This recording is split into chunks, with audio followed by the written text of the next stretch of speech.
जी तीसरा सैगमेंट जी पिंड अबदाल तहसील ते ज़िला गुजरांवाला थै ते आबाद पिंड हज़ारां साला तारीख का नुमाइंदा जिथे अपना जी इत्थे दरबार भी मौजूद है बाबा पीर जहानिया रहमतुल्लाह अलैह दा औलिया अल्लाह दे वाल नाल मारूफ है। पिंड अबदाल के नाम तो ही पता लगता है कुतब ते अबदाल औलिया दियां जड़ियां वो किस्मां ने उहदे विच अबदाल एक किस्म है। अगर उस हवाले नाल भी लईए तो अबदाल यानी किसी सूफी बजुर्ग के हवाले नाल है, किसी वली अल्लाह के हवाले नाल है। तो जेकर वैसे ये लफ्जी मतलब तैयार दईए कि बदल बदल के आबाद होना, मतलब ये कि जो थै तो पिंड आबाद होया है, पहला एक कच्ची आबादी से उन्होंने उठ ठी, फिर वो उत्ते दूसरी, फिर उत्ते तीसरी, हत्ता कि 100 फुट तो मेरा ख्याल है इस टाइम 100 फुट तो लो जी इस पिंड की रहतल के बारे नाल इस ते पंजाबी वसेब के हवाले नाल गल हो रही है। अच्छा असी एक पिंड की बरादरियां के हवाले नाल जी असीं तुहाडे कोल पुछांगे जनाब चौधरी तालब हुसैन चीमा साहब हवावां दे मुसाफर हवावां नूं कंट्रोल करने वाले तो जनाब यारी ये दसो कि फजाइया के तुसी बड़े बड़े अफसर रिटायर होए हो तो हुण अपना सियालकोट एयरपोर्ट ते भी सो तो मैनूं ये दसो कि पिंड दे विच किहड़ी बरादरियां सन ते उन्हां दे किहड़े काम काज सन, ये जरा दसो। पिंड दे विच काफ़ी बरादरियां ने जिहड़ियां शुरू तो ही आबाद ने ते इन्हां ते राई बरादरी भी है जिहड़ी कि डेरियां दे उत्ते खेतीबाड़ी दे विच साडी मदद किसानां दी मदद करदे रहे ने, नाल सब्जियां लानियां, नाल जनाब अपना गंढे छंडे हाँ जी सारियां सब्जियां लानियां, उन्होंने सब्जियां बीज के उन्होंने अगों तकसीम करना, पिंडां ज़्यादा बेचनियां, ठेके ते ज़मीनां भी लैनियां।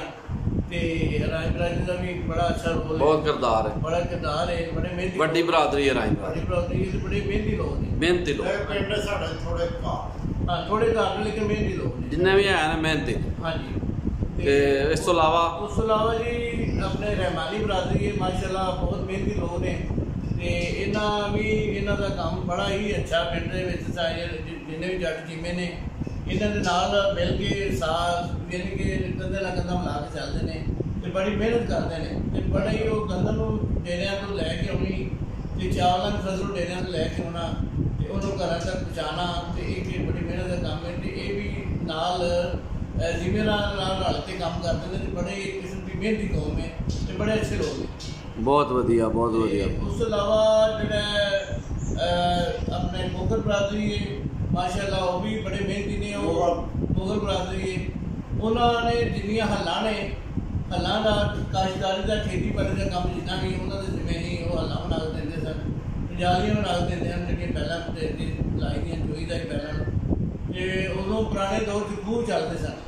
अच्छा जी खूह जो चलते सन जमीन तो पानी कढ़ना होंगे खूहों के जरिए वो टिन्ना छिन्ना तो टिन्ना भी ये बनाते सन साढ़े मुगल बरादरी का टिन्ना बना के देते हैं तो ये खूह जो चलते सन इन्हों सारा शुरू तो लैके इनू बनाना तो इनू पानी कढ़ना टिन्ना बनानिया तो सारा जो गेयर सिस्टम थी वो मुगल बरादरी वाले बनाते सन। बहुत वधिया इन्ना बड़ा इन्ना दा कंट्रीब्यूशन है जड्डा ते बीवी दरां दे नाल वेले बनाना ते गुड़ ते शक्कर बनाने वास्ते अपना गन्ना लाई दा ते रोह निकलदी है ते वेले भी साडे मुगल बरादरी वाले बनाते सन ते इन्ना बड़ा कंट्रीब्यूशन है जड्डा ते बीवी दरां नाल रल के बड़ी मेहनत करते हैं ते बड़ी मेहनती कौम है। ठीक है जी। इस तो अड्ड होर केड़ी बरादरी है इत्थे? इस तो बाद जी शेख बरादरी है उन्हां दा भी पिंड बड़ा कंट्रीब्यूशन है ते अपना वो ताजर लोग हैं सरू शेख साहब का एक नाम है सरू शेख साहब ने उन्होंने मंदिर के नाल चढ़े पासे दुकान है ते बहुत पुरानी दुकान है, लाटरियां सुनिया बड़ियां कटदे सन ये जी मैं ते 1965 तो बल्कि 1965 तो पहले की दुकान चलती आ रही है ते हाले तक भी दुकान उसी तरह चलती है ते सरवर शेख साहब हयात ने ये चाचा सरवर शेख साहब वाले हयात ने अगों उन्हां दे जिहड़े बेटे ने वो भी दुकानां चला रहे ने सुनिया लाटरियां बड़ियां कटदे सन।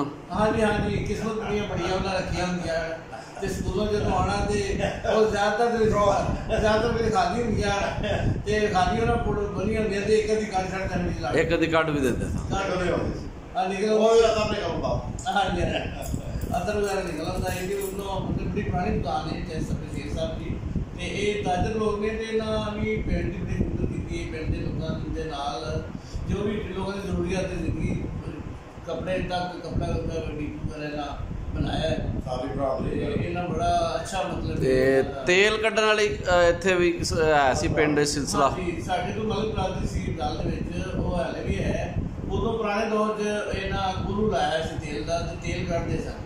ਅੱਛਾ ਜੀ, ਖਾਲਸ ਕੱਚੀ ਕਹਾਣੀ ਦਾ। ਹਾਂਜੀ, ਖਾਲਸ ਸਰੋਂ ਦਾ ਤੇਲ ਜਿਹੜਾ ਹੈ ਉਹ ਕੱਢਦੇ ਸਨ ਤੇ ਪਿੰਡ ਦੇ ਲੋਕਾਂ ਨੂੰ ਵੀ ਉਹ ਬੜੀ ਸਹੂਲਤ ਸੀ ਮਿਲਦਾ ਸੀ ਤੇ ਨਾਲ ਦਾ ਨਾਲ ਉਹ ਆਪਣੇ ਸ਼ਹਿਰ ਦੀ ਸਪਲਾਈ ਕਰਦੇ ਹਨ, ਦੂਜੇ ਪਿੰਡਾਂ 'ਚ ਵੀ ਜ਼ਰੂਰੀਅਤ ਪੂਰੀ ਕਰਦੇ ਹਨ ਤੇ ਬੜੇ ਮਿਹਨਤੀ ਤੇ ਬੜੇ ਅੱਛੇ ਲੋਕ ਨੇ। ਉਹ ਵੀ ਆਪਣੀ ਜ਼ਿਮੀਂਦਾਰਾਂ ਨਾਲ ਮਿਲ ਕੇ ਇਹ ਬਲਕਿ ਤੇਲ ਜਿਹੜਾ ਹੈ ਇਹ ਡੰਗਰਾਂ ਨੂੰ ਦੇਣ ਵਾਸਤੇ ਵੀ ਉਹਨਾਂ ਕੋਲੋਂ ਲਿਆ ਜਾਂਦਾ ਸੀ ਤੇ ਇੱਕ ਜ਼ਿਮੀਂਦਾਰਾਂ ਦੀ ਬੜੀ ਜ਼ਰੂਰਤ ਪੂਰੀ ਕਰਦੇ ਨੇ।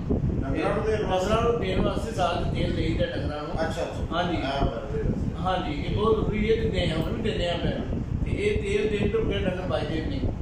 ਇਹਨਾਂ ਨੂੰ ਉਹਨਾਂ ਨੂੰ ਸਮੇਂ ਲਈ ਕਿਸਮ ਦੀ ਤਾਕਤ ਦੇਣ ਵਾਸਤੇ ਇਹ ਤੇਲ ਦਾ ਦੇਣਾ ਬਹੁਤ ਜ਼ਰੂਰੀ ਹੈ ਤੇ ਇਸ ਵਾਸਤੇ ਇਹਨਾਂ ਜਿਹੜੇ ਮਲਕ ਬਰਾਦਰੀ ਨੇ ਇਹਨਾਂ ਕੋਲੋਂ ਤੇਲ ਤੇ ਲਾਏ ਹੁੰਦੇ ਨੇ ਤੇ ਉਹਦੇ ਨੂੰ ਬੜਾ ਫਾਇਦਾ ਬੜੇਵੇਂ ਦੇ ਖਲ ਜਿਹੜੀ ਉਹ ਵੀ ਕੱਢੀ ਜਾਂਦੀ ਸੀ। ਹਾਂਜੀ, ਉਹ ਵੀ ਹਾਂਜੀ ਬਾਅਦ ਵਿੱਚ ਉਹਨੂੰ ਬੜੇਵੇਂ ਤੇ ਖਲ ਵੀ ਜਿਹੜੀ ਨਿਕਲਦੀ ਸੀ ਉਹ ਬਣਾ ਕੇ ਜ਼ਿਮੀਂਦਾਰਾਂ ਨੂੰ ਦਿੰਦੇ ਰੋਈ ਜਿਹੜੀ ਉਹ ਫਿਰ ਸਾਰੀ ਬਰਾਦਰੀ ਜਿਹੜੀ ਉਹ ਹਾਂਜੀ ਰੋਈ ਜਿਹੜੀ ਉਹ ਸਾਰੀ ਬਰਾਦਰੀ ਨੂੰ ਦੇ ਦਿੰਦੇ ਹਨ। ਉਹ ਖੇਸ ਬਣਾਉਂਦੇ ਹਨ, ਕੱਪੜਾ ਗੱਦਰ ਦਾ ਪ੍ਰੋਸੈਸ ਕਰਦੇ ਹਨ, ਗੱਦਰ ਦੇ ਕੱਪੜੇ ਬਣਾਉਂਦੇ ਹਨ, ਖੇਸ ਬਣਾਉਂਦੇ ਹਨ ਤੇ ਚਾਦਰਾਂ ਬਣਾਉਂਦੇ ਹਨ ਜਿਹੜੀਆਂ ਕਿ ਪਿੰਡ ਦੀ ਜ਼ਰੂਰੀਅਤ ਦੀ ਪੂਰੀ ਹੁੰਦੀ ਨਾਲ ਦਾ ਨਾਲ ਉਹ ਸ਼ਹਿਰ ਦੀ ਸਪਲਾਈ ਕਰਦੇ। ਫਿਰ ਜੀ ਉਹ ਪੱਠੀ ਵਾਲੀਏ ਚੰਬੇ ਦੀ ਗਾਲੀਏ। ਅੱਛਾ ਜੀ, ਉਹ ਦਾਣੇ ਭੁਰਨ ਦਾ ਸਿਲਸਿਲਾ। ਹਾਂਜੀ ਹਾਂਜੀ, ਜਿਹੜਾ ਦਾ ਪੜਾਕਾ ਪਾਉਂਦਾ ਹੈ ਫਿਰ ਕੁਮਾਰ ਪਟਾਕ ਵੀ ਨੇ ਗਿਆ ਜੀ ਉਹ ਜੀ ਬੜਾ ਉਹਦੀ ਮਾਸੀ ਹੁੰਦੀ ਸੀ। ਮਾਸੀ ਬਹੁਤ ਅੱਛੇ ਲੋਕ ਸਨ, ਦਾਣੇ ਭੁਰਨ ਵਾਲੀ ਹਾਂਜੀ ਔਰ ਬੜੀ ਖਿਦਮਤ ਹੋਵੇ ਇਹਨਾਂ ਦੀ। ਕਦੀ ਗੁੜ ਵਾਲੇ ਦਾਣੇ। ਹਾਂਜੀ ਹਾਂਜੀ, ਉਹ ਸਾਡੇ ਕੋਲ ਇੱਕ ਬਰਾਦਰੀ ਮਾਸੀ ਬਰਾਦਰੀ ਸੀ ਤੇ ਉਹਨਾਂ ਦਾ ਕੰਟਰੀਬਿਊਸ਼ਨ ਬੜਾ ਜੀ। ਅੱਛਾ, ਇਹ ਦਾਣੇ ਭੁੰਨ ਕੇ ਵਿੱਚ ਗੁੜ ਪਾਉਂਦੇ ਹਨ ਫਿਰ? ਹਾਂਜੀ, ਦਾਣੇ ਭੁੰਨ ਕੇ ਵਿੱਚ ਗੁੜ ਪਾ ਕੇ ਦੇਣਾ, ਉਹਨਾਂ ਨੇ ਸ਼ੱਕਰ ਪਾ ਕੇ ਦੇਣੀ ਤੇ ਉਹ ਦਾਣੇ ਨਾਲ ਬੜਾ ਮਜ਼ਾ ਆਉਂਦਾ ਜੀ। ਬੜਾ ਜ਼ਬਰਦਸਤ ਚੀਜ਼ ਸੀ। ਦਾਣੇ ਚੱਪਦੇ ਸੋ ਨਾਲ ਚੱਪਦੇ ਹਨ ਤੇ ਬੜਾ ਮਜ਼ਾ ਆਉਂਦਾ ਹੈ। ਜੇਬ ਵਿੱਚ ਆਪਣੇ ਜੇਬ ਵਿੱਚ ਪਾ ਕੇ ਸਕੂਲੇ ਵੀ ਲਾ ਜਾਂਦੇ। ਹਾਂਜੀ ਹਾਂਜੀ, ਤੇ ਉਹ ਨਾਲ ਚਲਿਆਂ ਦੇ ਵਿੱਚ ਗੁੜ ਪਾ ਦੇਣਾ, ਉਹਨਾਂ ਦੇ ਚਾਵਲਾਂ ਦੀ ਗੁੜ ਪਾ ਦੇਣਾ ਬਾਅਦ ਭੁੰਨਣ ਤੋਂ ਬਾਅਦ ਤੇ ਸ਼ੱਕਰ ਪਾ ਦੇਣਾ ਤੇ ਬੜਾ ਮਜ਼ੇਦਾਰ। ਔਰ ਮਾਸੀ ਜਿਹੜੀ ਉਹ ਮਾਵਾਂ ਤਰ੍ਹਾਂ ਹੁੰਦੀ ਸੀ ਜੀ। ਹਾਂਜੀ, ਮਾਸੀ ਜੀ ਹੁੰਦੀ ਸੀ, ਉਹ ਸਾਡੀ ਮਾਵਾਂ ਨੇ ਸੀ ਬੜੀ ਖਿਦਮਤ ਉਹਨਾਂ ਕੀਤੀ ਤੇ ਜ਼ਿਮੀਂਦਾਰਾਂ ਵਾਸਤੇ ਬੜੀ ਸਹੂਲਤ ਸੀ। ਬੜਾ ਉਹਨਾਂ ਦਾ ਕੰਟਰੀਬਿਊਸ਼ਨ ਹੈ ਜ਼ਿਮੀਂਦਾਰਾਂ ਨਾਲ ਤੇ ਬੜਾ ਇੱਕ ਉਸ ਤੋਂ ਬਾਅਦ ਜਿਹੜੇ ਆ ਫਕੀਰ ਬਰਾਦਰੀ ਵੀ ਇੱਕ ਆ ਸੀ, ਉਹ ਵੀ ਮਤਲਬ ਕੋਈ ਹਰ ਇੱਕ ਦਾ ਆਪਣਾ ਆਪਣਾ ਰੋਲ ਸੀ। ਹਾਂਜੀ, ਪਰ ਇਹ ਨਹੀਂ ਕੋਈ ਛੋਟਾ ਵੱਡਾ ਨਹੀਂ ਸੀ। ਅਸਲ ਗੱਲ ਕਰਨ ਦਾ ਕਿ ਛੋਟਾ ਵੱਡਾ ਬੰਦੇ ਹੁੰਦਾ, ਵੱਡੀ ਜ਼ਾਤ ਅੱਲਾ ਦੀ ਜੀ। ਜ਼ਾਤ ਰੱਖਦੀ ਹੁੰਦੀ ਹੈ। ਹਾਂਜੀ ਹਾਂਜੀ, ਤੇ ਉਹ ਵੀ ਫਕੀਰ ਬਰਾਦਰੀ ਜਿਹੜੀ ਜੀ ਬੜੀ ਖਿਦਮਤ ਕਰਦੀ ਸੀ ਪਿੰਡ ਦੇ ਜਿੰਨੇ ਜ਼ਿਮੀਂਦਾਰ ਨੇ ਉਹਨਾਂ ਦੇ ਘਰਾਂ 'ਚ ਖਿਦਮਤ ਕਰਨਾ, ਉਹਨਾਂ ਨੂੰ ਹੁੱਕਾ ਪਾ ਕੇ ਦੇਣਾ, ਉਹਨਾਂ ਨੂੰ ਡੇਰਿਆਂ 'ਤੇ ਰੋਟੀ ਪਹੁੰਚਾਉਣੀ, ਉਹਨਾਂ ਦੀ ਖਿਦਮਤ ਕਰਨੀ। ਉਹਨਾਂ ਦਾ ਵੀ ਬੜਾ ਇੱਕ ਹਿੱਸਾ ਹੈ ਜ਼ਿਮੀਂਦਾਰਾਂ ਦੇ ਨਾਲ ਬੜਾ ਉਹ ਬੜੀ ਖਿਦਮਤ ਕਰਦੇ ਰਹੇ ਨੇ। ਅੱਛਾ ਜੀ, ਅਬਦਾਲ ਪਿੰਡ ਦੀ ਤੇ ਹੋ ਗਈ ਜ਼ਰੀ ਰਹਿਤਲ, ਜ਼ਰੀ ਵਸੇਬ, ਸਾਡਾ ਇੱਥੋਂ ਦਾ ਜਿਹੜਾ ਜ਼ਰਾਤ ਦਾ ਵਸੇਬ ਹੈ, ਪੰਜਾਬੀ ਵਸੇਬ, ਇਹ ਤੇ ਭਰਵੀ ਤੋਂ ਗੱਲ ਕੀਤੀ ਹੈ। ਸਿਆਸਤ ਦੇ ਵੱਲ ਨਾਲ ਦੱਸੋ ਕਿ ਜਿਹੜਾ ਅਬਦਾਲ ਦਾ ਜਿਹੜਾ ਕਿਰਦਾਰ ਹੈ ਕੌਮੀ ਤੇ ਇਲਾਕਾਈ ਸਿਆਸਤ ਦੇ ਵਿੱਚ ਕੀ ਰਿਹਾ? ਸਿਆਸੀ ਲਿਹਾਜ਼ ਸੇ ਜਿਹੜਾ ਨਾ ਜਿੰਨਾ MP MN ਨੇ ਟਿਕਟ ਮਿਲੀ ਹੈ ਸੁਣਿਆ ਇੱਥੇ। MN ਦੀ ਸੀਟ ਟਿਕਟ ਜਿਹੜੀ ਹੈ ਉਹ ਮਿਲੀ ਹੈ ਸਾਨੂੰ ਤੇ ਆਪਣਾ ਇਸੇ ਬਾਰੇ ਦੱਸ ਲੇਕਿਨ ਜ਼ਿਆਦਾਤਰ ਦੇਖੋ ਜੀ ਅਬਦਾਲ ਦਾ ਕੰਟਰੀਬਿਊਸ਼ਨ ਪਾਰਟੀਸ਼ਨ ਤੇ ਵੀ ਇਹ ਬੜਾ ਭਰਵਾਂ ਰੋਲ ਹੈ। ਔਰ ਜਦੋਂ ਮਹਾਜਰੀਨ ਜੋ ਪਾਕਿਸਤਾਨ ਬਣਨਾ ਸੀ ਉਦੋਂ ਇੱਥੇ ਨਾਲ ਹੀ ਪਿੰਡ ਫਿਰੋਜ਼ਾ ਪਿੰਡ ਹੈ। ਅੱਛਾ ਜੀ, ਜਦੋਂ ਫੁੱਲਾ ਇਲੈਕਸ਼ਨ ਲੜਿਆ ਸੀ ਸਨ 1945 ਜੋ ਜਿੱਤੇ ਸਨ ਮੁਸਲਿਮ ਲੀਗ। ਉਸ ਤੋਂ ਪਹਿਲਾਂ ਸਾਡੇ ਪਹਿਲਾਂ ਮੁਸਲਿਮ ਲੀਗ ਤੇ ਇਸਲਾਮ ਲੀਗ ਸਨ 37 ਦਾ ਇਲੈਕਸ਼ਨ ਹੋਇਆ ਸੀ, ਜਿਹਦੇ ਵਿੱਚ ਨਾਲ ਹੀ ਸਾਡਾ ਪਿੰਡ ਹੈ ਰੂਪ ਪਿੰਡਰਾਂ ਦਾ ਪਿੰਡਰ ਨੇ ਚੀਮੇ ਨੇ ਦੂਜੇ ਜੰਗਲਾਂ ਦੀ ਉਹਨਾਂ ਇਲੈਕਸ਼ਨ ਜਿੱਤਿਆ ਸਨ 37। ਪਹਿਲਾ ਇਲੈਕਸ਼ਨ ਜਿਹੜਾ ਹੋਇਆ ਸੀ ਉਹ ਵੀ ਇੱਥੋਂ ਦੇ MLA ਹੋਏ ਸਨ ਪੰਜਾਬ ਦੇ ਤੇ ਔਰ ਇੱਥੋਂ ਦੇ ਮਤਲਬ ਬੜਾ ਕੰਟਰੀਬਿਊਸ਼ਨ ਹੈ ਤਹਿਰੀਕੇ ਪਾਕਿਸਤਾਨ ਦੇ ਵਿੱਚ ਇਹਨਾਂ ਬਾਲ ਸਾਹਿਬ ਦੀ ਹੋਰ ਜਿਹੜੇ ਸਰਦਾਰ ਇਹ ਸਾਰੇ ਲੋਕ ਜਿਹੜੇ ਨੇ ਬੜਾ ਭਰਪੂਰ ਇਹਨਾਂ ਸਾਰੇ ਹੈ। ਰੋਜ਼ ਮਾਨ ਸਾਡੇ ਡੇਰੇ ਦੇ ਵੀ ਆਜੀ ਮੁਹੰਮਦ ਸਾਹਿਬ ਉਹ ਉਹਨਾਂ ਦਾ ਰਸੂਲਾ ਬੁੱਟਰ ਸਾਹਿਬ ਜਿਹੜੇ ਨੇ ਉਹਨਾਂ ਨੂੰ ਮਿਲ ਕੇ ਕੰਪੇਅਰ ਕਰਦੇ ਰਹੇ ਤੇ ਇਹ ਕੌਮੀ ਲੈਵਲ ਤੇ ਤਰੀਕੇ ਕਿਆ ਮੈਂ ਪਾਕਿਸਤਾਨ ਦੇ ਵਿੱਚ ਅਬਦਾਲ ਪਿੰਡ ਦਾ ਰੋਲ ਹੈ ਬਹੁਤ ਰੋਲ ਹੈ। ਫਿਰ ਉਸ ਤੋਂ ਬਾਅਦ ਜਦੋਂ ਮਹਾਜਰ ਆਏ ਨੇ ਵਿਚਾਰੇ ਟੁੱਟ ਕੇ ਇੱਥੋਂ ਮਤਲਬ ਕਿ ਮਾਲ ਵੀ ਗਿਆ, ਜਾਨਾਂ ਵੀ ਗਈਆਂ ਤੇ ਫਿਰ ਇਹ ਪਿੰਡ ਨੇ ਇੱਥੇ ਆਏ ਤੇ ਇਹਨਾਂ ਨੂੰ ਬੜਾ ਪਿੰਡ ਦੀ ਜਦਰਾਵਾਂ ਨੇ ਮਿਲ ਕੇ ਉਹਨਾਂ ਦੇ ਬਿਸਤਰੇ, ਉਹਨਾਂ ਦੀ ਬੰਦੀਆਂ, ਉਹਨਾਂ ਨੇ ਸਾਰਾ ਬੰਦੋਬਸਤ ਕੀਤਾ। ਦੱਸੋ ਮੈਂ ਸਮਝਦਾ ਕਿ ਪਿੰਡ ਦੀ ਪੰਜਾਬ ਦਾ ਮਤਲਬ ਕਲਚਰ ਦਾ ਹਿੱਸਾ ਹੈ, ਉਹ ਜਿਹੜਾ ਸਾਡਾ ਨੁਮਾਇੰਦਾ ਹੈ ਇਹ ਪਿੰਡ ਜਿਹੜਾ। ਬਹੁਤ ਵਧੀਆ। ਦੂਸਰਾ ਹੈ ਕਿ ਵੇਖੋ ਜੀ ਲੋਕਲ ਸਿਆਸਤ 'ਚ ਕੰਟਰੀਬਿਊਸ਼ਨ ਹੈ, ਡਿਸਟ੍ਰਿਕਟ ਲੈਵਲ 'ਤੇ ਰਹੇ ਨੇ, ਚੇਅਰਮੈਨ ਰਹੇ ਨੇ, ਔਰ ਅੱਗੇ ਜ਼ਿਕਰ ਹੋਇਆ ਬਹੁ ਫਜ਼ਲੁਦੀਨ ਸਾਹਿਬ ਜਿਹੜੇ ਨੇ ਇੱਥੇ ਚੇਅਰਮੈਨ ਰਹੇ ਨੇ, ਉਹਨਾਂ ਨਾਲ ਬੜਾ ਪਿੰਡ ਦੇ ਸਾਰੀਆਂ ਗਲੀਆਂ ਤੇ ਮਤਲਬ ਨਾਲੀਆਂ ਪੱਕੀਆਂ ਕਰਾਈਆਂ, ਸੜਕ ਪੱਕੀ ਕਰਾਈ, ਫਿਰ ਸਕੂਲ। ਅੱਛਾ ਜੀ, ਪਹਿਲਾਂ ਵਨੀਆਂ ਤੇ ਅਬਦਾਲ ਇਕੱਠਾ ਇਲੈਕਸ਼ਨ ਲੜਦਾ ਸੀ ਕਿ ਬੁੱਟਰਾਂ ਵਾਲੀ ਤੇ ਤ੍ਰਿਗੜੀ ਇਕੱਠਾ ਸੀ? ਹਾਂ ਜੀ, ਪਹਿਲੇ ਯੂਨਿਟ ਕੌਂਸਲ ਤ੍ਰਿਗੜੀ ਸੀ, ਤ੍ਰਿਗੜੀ ਦਾ ਦਫ਼ਤਰ ਯੂਨਿਟ ਕੌਂਸਲ ਤ੍ਰਿਗੜੀ ਦਾ ਬੁੱਟਰਾਂ ਵਾਲੀ ਦਾ ਸੀ, ਲੇਕਿਨ ਸਭ ਤੋਂ ਵੱਡਾ ਪਿੰਡ ਅਬਦਾਲ ਸੀ। ਅਬਦਾਲ, ਤ੍ਰਿਗੜੀ, ਫਿਰ ਲੰਬਾ ਵਾਲੀ, ਨਿਜ਼ਾਮਪੁਰ, ਨੰਦੀਪੁਰ ਯਾਨੀ ਕਾਕੇ ਵਾਲੀ ਸਾਡਾ ਪਿੰਡ ਜਿਹੜਾ, ਤੇ ਬੁੱਟਰਾਂ ਵਾਲੀ, ਇਹ ਸਾਰਾ ਸਨ। ਫਿਰ ਬਾਅਦ ਵਿੱਚ ਇਹ ਯੂਨਿਟ ਕੌਂਸਲ ਲੈਦਾ ਹੋ ਗਈ ਤੇ ਫਿਰ ਉਹਦੇ ਨਾਲ ਵਨੀਆਂ ਨਾਲ ਅਟੈਚ ਰਹੀ। ਵਨੀਆਂ ਨਾਲ ਹੁਣ ਕੀ ਸੂਰਤ ਹਾਲ ਹੈ ਜੀ? ਹਾਂਜੀ, ਇਸ ਟਾਈਮ ਵੀ ਜਿਹੜਾ ਅਬਦਾਲ ਹੈ ਇਹ ਵਨੀਆਂ ਦੇ ਨਾਲ ਅਟੈਚ ਹੈ, ਜਿਹਦੇ ਨਾਲ ਫਿਜ਼ਰ ਚੱਕ ਵੀ ਸ਼ਾਮਲ ਹੈ। ਇਹਦੇ ਨਾਲ ਮੇਰੇ ਖਿਆਲ ਜੰਡਿਆਲਾ ਬਾਗ ਵਾਲਾ ਤਾਂ ਨਹੀਂ ਲੱਗ ਗਿਆ? ਜੰਡਿਆਲਾ ਬਾਗ ਵਾਲਾ ਉਹ ਐਮਪੀ ਦੇ ਹਲਕੇ। ਹਾਂਜੀ ਹਾਂਜੀ। ਤੇ ਰੂਪ ਕੱਟਿਆ ਗਿਆ ਮੇਰੇ ਖਿਆਲ ਇਥੋਂ। ਬਸ ਇਹ ਕੁਝ ਹਲਕਾ ਬੰਦੀਆਂ ਜੇ ਜ਼ਮਾਨਾ ਬਦਲ ਗਿਆ, ਅੱਗੇ ਸਾਡਾ ਅਟੈਚਮੈਂਟ ਕੱਖੜ ਤੋਂ ਲੈ ਕੇ ਰੂਟ ਸਾਰਾ ਮਤਲਬ ਕਿ ਫਰੋਜ਼ਾ ਨਾਲ ਜੰਡਿਆਲਾ ਬਾਗ ਸਾਰਾ ਇੱਕ ਹੀ ਹਲਕਾ ਸੀ, ਲੇਕਿਨ ਫਿਰ ਵਕਤ ਆਬਾਦੀ ਵੱਧ ਗਈ, ਹੁਣ ਸੀਟਾਂ ਜ਼ਿਆਦਾ ਹੋ ਗਈਆਂ ਨੇ। ਇਹ ਬਸ ਜਿਹੜਾ ਨਾ ਇਹ ਨਵੀਂ ਹਲਕਾ ਬੰਦੀ ਜੰਡਿਆਲਾ ਬਾਗ ਵਾਲਾ ਤੇ ਸਾਰਾ ਜਿਹੜਾ ਨਾ ਕੋਈ ਸ਼ਹਿਰ ਦਾ ਹਿੱਸੇ ਨੇ ਤੇ ਨੰਦੀਪੁਰ ਇਹ ਲਾਦਾ ਹੋ ਗਿਆ, ਰੂਪ ਜਿਹੜਾ ਲਾਦਾ। ਠੀਕ ਹੈ ਜੀ, ਬਹੁਤ ਵਧੀਆ ਜੀ। ਲੋ ਜੀ, ਬਹੁਤ ਭਰਵੀਂ ਗੱਲਬਾਤ ਅਸੀਂ ਕੀਤੀ ਇਸ ਅਬਦਾਲ ਪਿੰਡ ਦੇ ਹਵਾਲੇ ਨਾਲ। ਤੇ ਕਿਆ ਜੀ, ਕਿਆ ਖੂਬਸੂਰਤ ਪਿੰਡ ਹੈ, ਕਿਆ ਪੁਰਾਣਾ ਪਿੰਡ ਹੈ, ਤਾਰੀਖ ਰਹਿਤਲ ਦੇ ਹਵਾਲੇ ਨਾਲ। ਇੱਥੇ ਰਿਸਰਚ ਵਰਕ ਦੀ ਜ਼ਰੂਰਤ ਹੈ ਕਿ ਇਸ ਟਿੱਬੇ ਦੇ ਉੱਤੇ, ਇਸ ਥੈਹ ਦੇ ਉੱਤੇ ਜਿਹੜਾ ਸਾਡੇ ਇਸ ਪਿੰਡ ਅਬਦਾਲ ਚੀਮਾ ਦਾ ਇਸ ਦਾ ਟਿੱਬਾ ਹੈ ਜੀ, ਤੇ ਉਹ ਥੈਹ ਦੇ ਉੱਤੇ ਰਿਸਰਚ ਵਰਕ ਪੜਚੋਲ ਦੀ ਜ਼ਰੂਰਤ ਹੈ ਕਿ ਪੜਚੋਲੀ ਇੱਧਰ ਧਿਆਨ ਕਰਨ ਤੇ ਵੇਖਣ ਕਿ ਕਿੰਨਾ ਹਜ਼ਾਰ ਸਾਲਾਂ ਦੀ ਤਾਰੀਖ ਹੈ। ਇਹਦੇ ਉੱਤੇ ਗੌਰ ਕਰਨ ਦੀ ਲੋੜ ਹੈ। ਜਿੱਥੇ ਕਈ ਮੁਲਕ ਅੰਦਰ ਜਾਗ ਤੇ ਖਾਬ ਨਾ ਡਿੱਠਾ ਮਿਸਲ ਹੁਸਨ ਆਬਾਦ ਪੰਜਾਬ। ਅਜਬ ਪੰਜਾਬ ਹਰ ਮੁਲਕੋਂ ਪਿਆਰੀ, ਬਿਸ਼ਤਾਂ ਵਿੱਚ ਹੈ ਹੋਰਾਂ ਨੂੰ ਵੀ ਪਿਆਰੀ।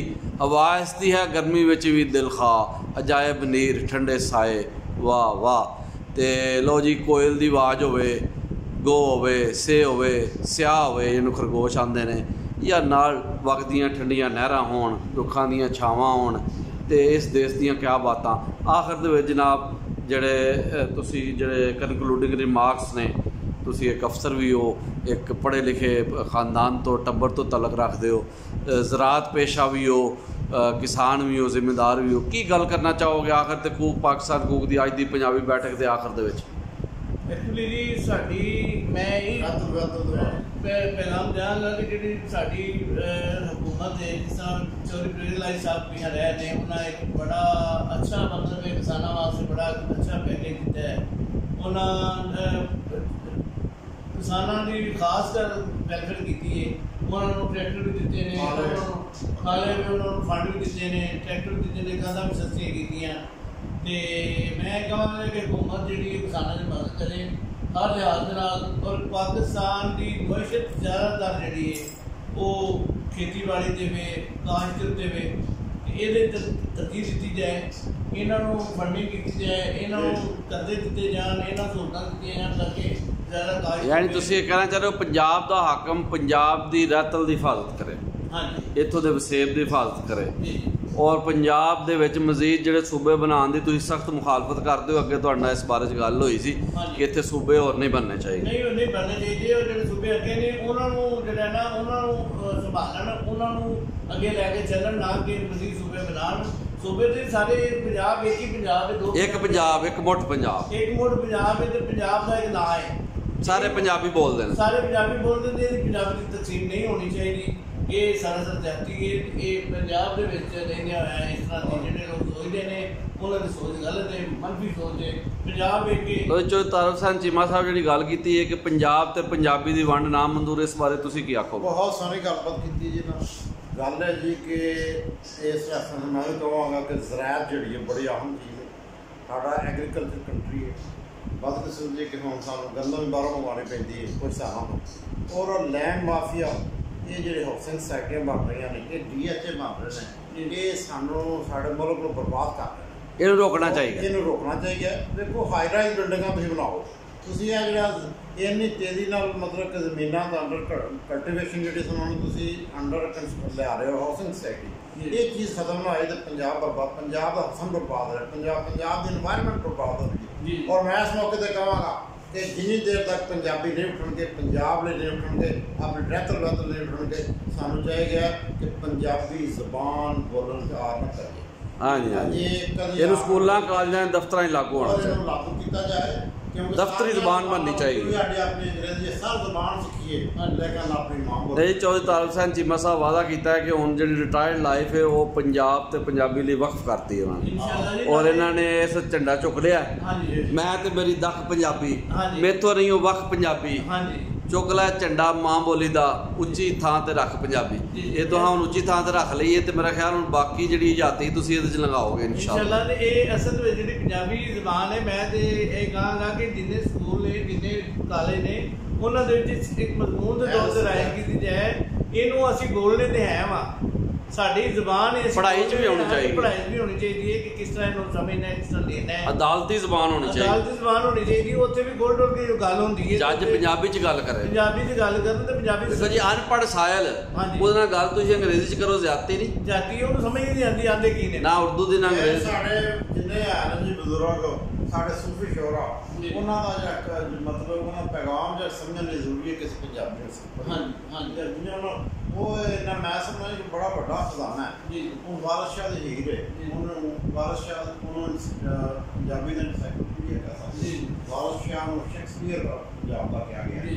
ਉਹਨਾਂ ਰਹਿਤਲ ਬਹਿਤਲ ਉੱਠਣ ਬੈਠਣ ਸਬਕ ਹਰ ਚੀਜ਼ ਉਹਦੇ ਵਿੱਚ ਬਿਆਨ ਕਰਦੀ, ਔਰ ਮੈਂ ਸਮਝਦਾ ਉਹਨਾਂ ਦਾ ਬਿਆਨੀਆਂ ਬਹੁਤ ਸਟਰੋਂਗ ਹੈ। ਔਰ ਇਹ ਵਕਤ ਦੀ ਜ਼ਰੂਰਤ ਹੈ ਕਿ ਅਸੀਂ ਪਛਾਣੀਏ ਆਪਣੇ ਆਪ ਨੂੰ, ਆਪਣੀ ਪਹਿਚਾਣ ਸਾਡੀ ਰਹਿਤਲ ਸਾਡੀ ਪਹਿਚਾਣ ਹੈ, ਸਾਡੀ ਮਾਂ ਬੋਲੀ ਸਾਡੀ ਪਹਿਚਾਣ ਹੈ, ਇਹਨੂੰ ਨਾ ਗਵਾਈਏ। ਅਗਰ ਅਸੀਂ ਜਿਹੜਾ ਬੋਲਦੇ ਜ਼ਬਾਨ ਆਪਣੀ ਨੂੰ ਉਹ ਖੋ ਜੇ ਪਛਾਣ ਆਪਣੇ ਨੂੰ, ਇਹ ਵਾਸਤੇ ਅਗਰ ਆਪਣੇ ਆਪ ਨੂੰ ਵਿਸ਼ਵਾਸ ਰੱਖਣੀ, ਸਾਨੂੰ ਆਪਣੀ ਜ਼ਬਾਨ ਨਾਲ ਜੁੜੇ ਰਹਿਣਾ ਪਏਗਾ, ਸਾਨੂੰ ਆਪਣੇ ਜ਼ਮੀਨ ਨਾਲ ਜੁੜਿਆ ਰਹਿਣਾ ਪਏਗਾ, ਔਰ ਆਪਣੀ ਅਸੀਂ ਐਗਰੀਕਲਚਰ ਜਿਹੜਾ ਇਹ ਫਲੋਗ ਦੇ ਕੇ ਅਸੀਂ ਪੰਜਾਬ ਦਾ ਉਹ ਜਿਹੜੀ ਪਹਿਚਾਣ ਹੈ ਹੁਣ ਪੂਰੀ ਦੁਨੀਆ ਦਾ ਅਸੀਂ ਮਤਲਬ ਕਿ ਇਹ ਅਸੀਂ ਜਿਹੜਾ ਨਾ ਇਹਨੂੰ ਕਰਕੇ ਤੇ ਬਚਾ ਸਕਦੇ ਪੰਜਾਬ ਇਹਦਾ ਪਾਕਿਸਤਾਨ। ਲਓ ਜੀ, ਇਹ ਬਹੁਤ ਸੋਹਣੀਆਂ ਗੱਲਾਂ ਹੋਈਆਂ ਤੇ ਪੰਜਾਬ ਦੀ ਜਿਹੜੀ ਲਜਪਾਲ ਧਰਤੀ, ਉਹਦੇ ਲਜਪਾਲ ਪੁੱਤਰ ਜਨਾਬ ਚੌਧਰੀ ਤਾਲਬ ਹੁਸੈਨ ਚੀਮਾ ਸਾਹਿਬ ਆਪਣੀ ਪੱਗ ਲਾ ਕੇ ਬੈਠੇ ਨੇ ਸਾਡੇ ਸਾਹਮਣੇ, ਤੇ ਇਹਨਾਂ ਦੇ ਬਾਰੇ ਸ਼ਾਇਰ ਨੇ ਕਿਹਾ ਸੀ, ਮੈਂ ਗੱਭਰੂ ਪੁੱਤ ਪੰਜਾਬ ਦਾ, ਮੇਰੀ ਇੱਜ਼ਤ ਮੇਰੀ ਪੱਗ, ਮੈਨੂੰ ਗੈਰਤਮੰਦਾਂ ਪਾਲਿਆ ਇਹ ਜਾਣੇ ਸਾਰਾ ਜੱਗ, ਮੈਨੂੰ ਗੈਰਤਮੰਦਾਂ ਪਾਲਿਆ ਇਹ ਜਾਣੇ ਸਾਰਾ ਜੱਗ। ਤੇ ਲਓ ਜੀ, ਇਹ ਜਿਹੜੀ ਤੁਸੀਂ ਪੰਜਾਬ ਤੇ ਪੰਜਾਬੀ ਦੀ ਹਿਫਾਜ਼ਤ ਦੀ ਗੱਲ ਕੀਤੀ ਹੈ, ਸੇ no to division of Punjab, ਅੱਜ ਦਾ ਸੁਨੇਹਾ ਹੈ ਵੇ, ਸੇ ਨੋ ਟੂ ਡਿਵੀਜ਼ਨ ਨਹੀਂ ਹੋਣੀ ਚਾਹੀਦੀ। ਪੰਜਾਬ ਦੀ ਪੰਜਾਬ ਇੱਕ ਹੀ ਹੈ, ਇੱਕ ਪੰਜਾਬ ਹੈ, ਇੱਕ ਹੀ ਪੰਜਾਬੀ ਹੈ, ਅਸੀਂ ਸਾਰੇ ਇਕੱਠੇ ਹਾਂ, ਤੇ ਪੰਜਾਬ ਦੀ ਤਕਸੀਮ ਨਹੀਂ ਹੋਣੀ ਚਾਹੀਦੀ। ਬਿਲਕੁਲ ਬਿਲਕੁਲ, ਯਾਨੀ ਤੁਸੀਂ ਪੰਜਾਬ ਦੇ ਭਾਵੇਂ ਨਵਾਜ਼ ਸ਼ਰੀਫ ਹੋਵੇ, ਭਾਵੇਂ ਚੌਧਰੀ ਪਰਵੇਜ਼ ਲਾਈ ਹੋਵੇ, ਭਾਵੇਂ ਕੋਈ ਹੋਰ ਹੋਵੇ, ਤੁਹਾਡਾ ਸਾਰਿਆਂ ਨੂੰ ਇੱਕੋ ਹੀ ਸੁਨੇਹਾ ਵੇ ਕਿ ਭਾਈ ਪਾਰਟੀ ਕੋਈ ਵੀ ਹੈ ਤੁਹਾਡੀ, ਲੇਕਿਨ say no to division of Punjab, Punjab ਦੀ ਵੰਡ ਨਾ ਮਨਜ਼ੂਰ। ਲੋ ਜੀ, ਅੱਜ ਦੀ ਪੰਜਾਬੀ ਬੈਠਕ ਨੂੰ ਅਸੀਂ ਇੱਥੇ ਖ਼ਤਮ ਕਰਾਂਗੇ। ਲੈ ਆਓ ਯਾਰ ਹਵਾਲੇ ਰੱਬ ਦੇ, ਮੇਲੇ 4 ਦਿਨਾਂ ਦੇ, ਉਸ ਦਿਨ ਈਦ ਮੁਬਾਰਕ ਹੋ ਸੀ, ਜਿਸ ਦਿਨ ਫੇਰ ਮਿਲਾਂਗੇ। ਰੱਬ ਰਾਖਾ ਤੇ